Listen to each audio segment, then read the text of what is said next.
When the rent control board tripled fees overnight, threatening families' stability, teacher James Calloway refused to back down. Behind the scenes, President Carter lived lavishly, hiding a web of kickbacks and lies. But James uncovered the truth and turned the tables. See how justice finally prevailed in this gripping fight for fairness? The morning sunlight spilled through the thin blinds of James Calloway's modest apartment, casting streaks of light across the small kitchen table. James, a 52-year-old high school teacher, shuffled into the room, still groggy from grading papers late into the night. He reached for the coffee pot when he noticed a white envelope pinned to the inside of his front door. His name, written in bold black letters, felt like a summons. Curiosity turned to confusion as he opened the letter. The words hit him like a punch. Your monthly fees will increase threefold, effective next month. The justification? A vague mention of maintenance and community improvements. His breath caught in his throat. James wasn't one to panic, but this was no small increase. It was a financial ambush. He glanced at the small photo of his daughter, Emily, stuck to the fridge with a fading magnet. A single father juggling the demands of teaching and raising a teenager, James had no room in his budget for this kind of surprise. The rent had always been tight, but now it was impossible. Before he could fully process the shock, there was a sharp knock at the door. Carla, his neighbor and a retired nurse, stood there clutching an identical letter. Her weathered face, usually calm and kind, was flushed with anger. "Did you get this too?" she asked, holding up her letter as if it were evidence in a trial. James nodded grimly. "Yeah, looks like we're paying for something, but I'm not sure what." Carla shook her head. "This has to be a mistake. I've been here for 20 years, and they've never pulled something like this." Determined to get answers, they decided to march to the Rent Control Board office. The crisp autumn air did little to cool their frustration as they walked the few blocks downtown.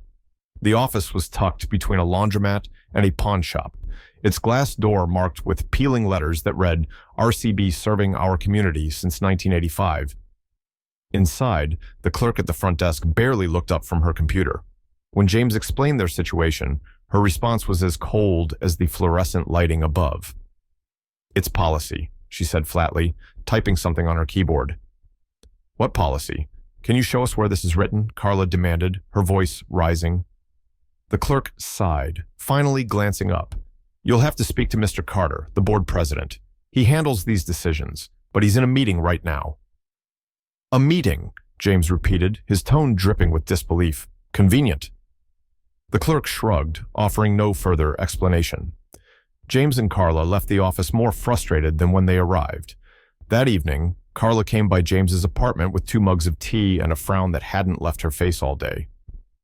"I've been hearing things," she said, sitting down at his small kitchen table. "People say Carter's been pocketing kickbacks from contractors. That's why fees keep going up. None of the money's going into the building." James let out a nervous laugh, but his gut twisted. "Rumors," he said, though he wasn't sure if he believed his own words. Carla leaned in, her voice low. "Maybe, but doesn't it make you wonder, where's all this money going? And why can't anyone ever get a straight answer out of him?" James stared at the letter on the table. Carla wasn't wrong. Something didn't add up. For the first time, the thought crossed his mind. What if this isn't just bad management? What if it's something worse? He glanced at Emily's photo again, her bright smile a reminder of everything he was fighting to protect. He had to get to the bottom of this, no matter what it took. The steady hum of the library's fluorescent lights barely registered as James hunched over the table, his laptop screen glowing in the dim room. Around him, shelves of dusty books and the faint scent of aging paper created an oddly comforting backdrop for his late-night investigation. But James wasn't feeling comforted. He was feeling outraged. For hours, he had been combing through the public financial reports of the Rent Control Board. The further he dug, the more absurd the numbers became. Expenses for landscaping that rivaled the cost of buying an entire garden center. Payments to a pest control company for a building that had never seen so much as a single cockroach. And the biggest red flag of all, security upgrades. What upgrades? The broken lock on the front door had been there for years. He rubbed his temples, exhaustion pulling at the edges of his focus. But the anger, the sheer injustice of it all, kept him going. These weren't just numbers, they were lies, and James knew it. The next morning, James shared his findings with Carla over coffee. She sat at his kitchen table, her expression shifting from confusion to disbelief as he laid out the discrepancies. "You're telling me we've been paying for landscaping and pest control that doesn't even exist?" she asked, her voice rising with each word. James nodded grimly. "And that's just the beginning.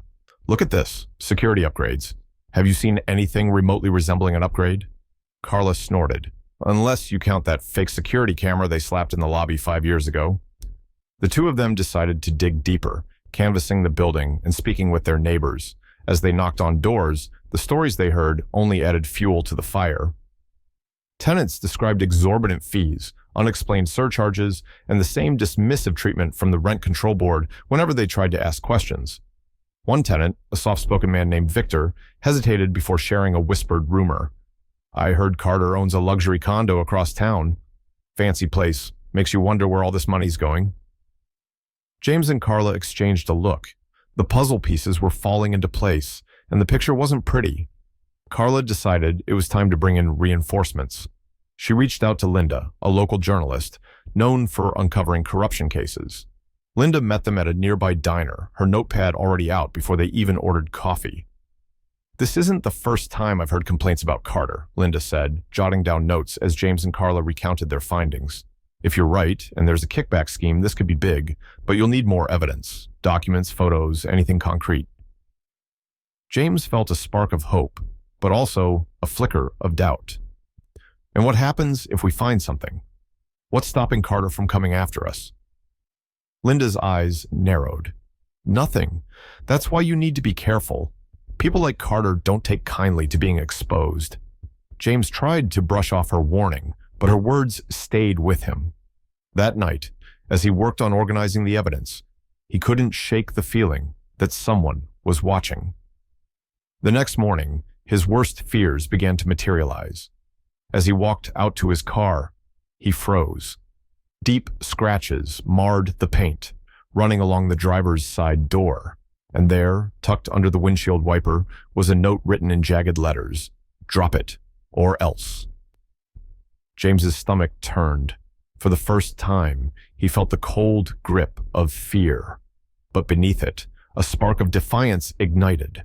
Someone was trying to silence him, and that only made him more determined to uncover the truth.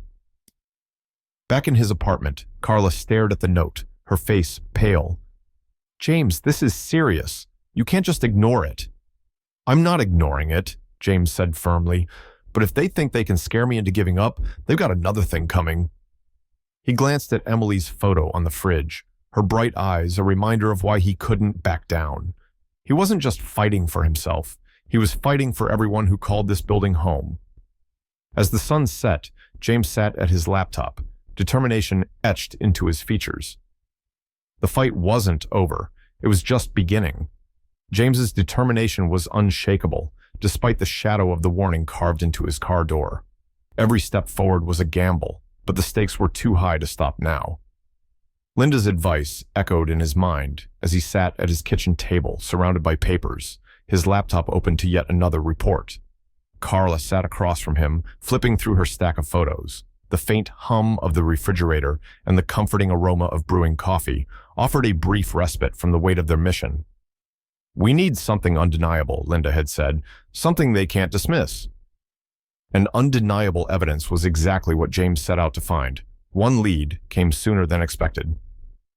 Over the next week, James kept a watchful eye on the building's activity. Late one evening, he spotted workers unloading equipment from an unmarked van, claiming to be installing a new HVAC system. Curious, he recorded the interaction from his apartment window. But as days turned into weeks, no new system appeared, and the workers never returned. "This is exactly the kind of thing we're looking for," Linda said when James showed her the footage. "It's just one piece, but it's a start." Carla wasn't far behind in her contributions. Her penchant for observation uncovered something even more damning: photos of Carter dining at upscale restaurants with contractors listed in the RCB's records. The images spoke volumes, lavish meals, firm handshakes, and grins that told a story of mutual benefit. "Looks like Carter's friends aren't exactly shy about flaunting their connections," Carla remarked as she handed the photos to James. As the evidence piled up, Linda suggested filing a Freedom of Information Act (FOIA) request for the board's meeting minutes. It was a tedious process, but James knew it was necessary. If Carter's dealings were even half as corrupt as they suspected, the records would show it. But the pressure was starting to wear on James. At work, his colleagues noticed his distracted demeanor. "You okay, James?" one asked after he fumbled through a lecture. He nodded, brushing it off, but the truth was far from okay. At home, Emily, ever perceptive, confronted him. "You've been so stressed lately, Dad. What's going on?" James hesitated. Emily was still young, and he didn't want to burden her. But her insistence and her unwavering support melted his resolve. He explained the situation, careful not to alarm her, but honest about the challenges. Her response was immediate and resolute. "Then let me help. You don't have to do this alone." Together, they spent hours compiling a dossier of evidence. Emily organized photos, receipts, and testimonies with a precision that reminded James just how much she had grown. Her quiet determination became his anchor, a reminder of why he couldn't give up. But their efforts didn't go unnoticed. One night, as James drove home from the diner where they often met Linda, he noticed a car following him. It stayed a few lengths back, turning when he turned, stopping when he stopped.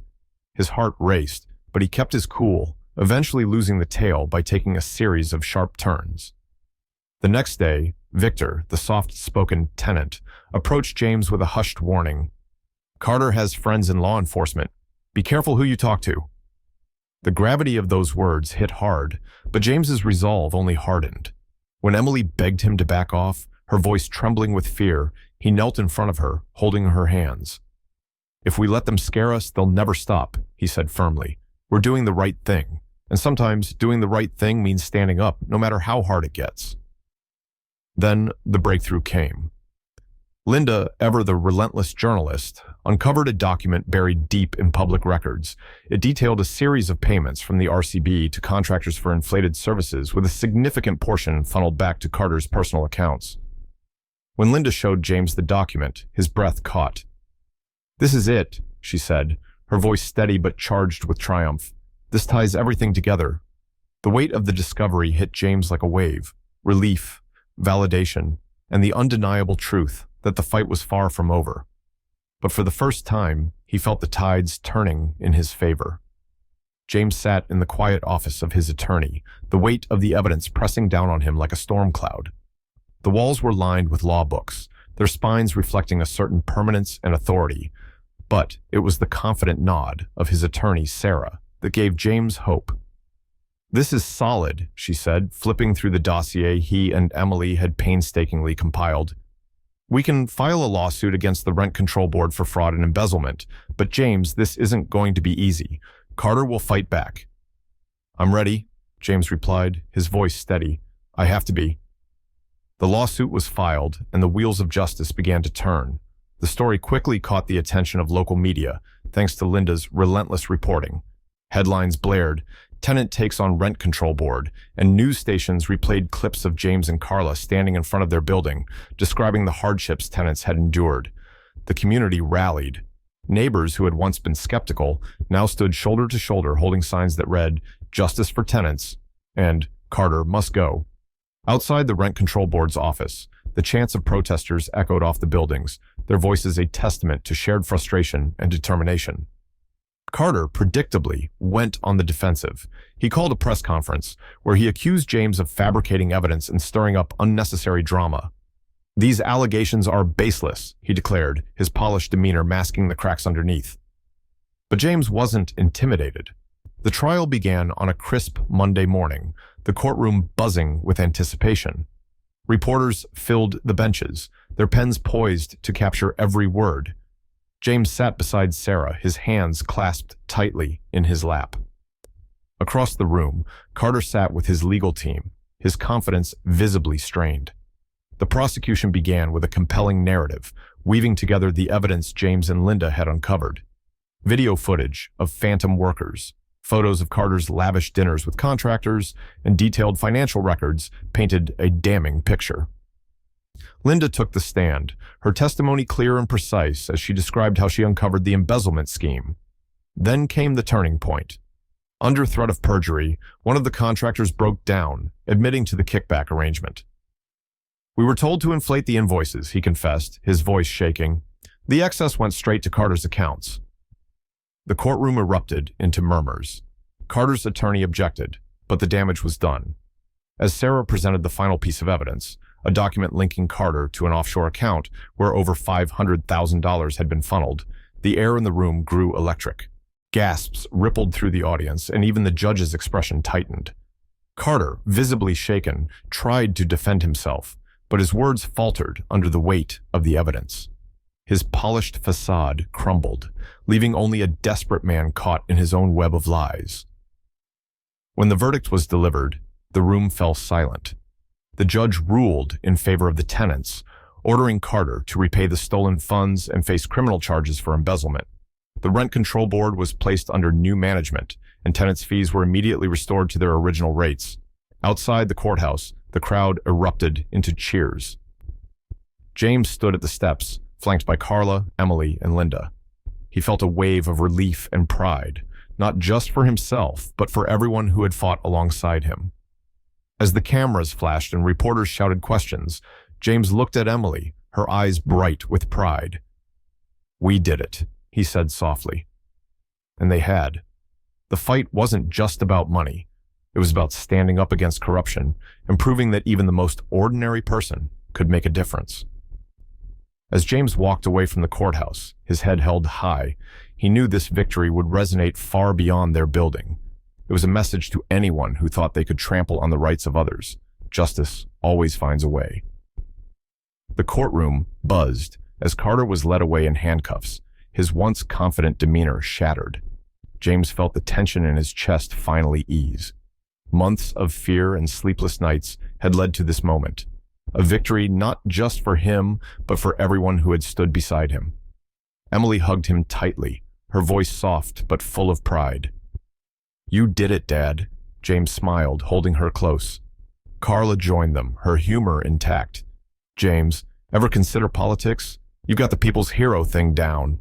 He laughed, shaking his head, one battle at a time. Outside, cheers erupted from tenants and protesters. Signs waved in the air, proclaiming "justice served." Linda caught his eye in the crowd, nodding in acknowledgement.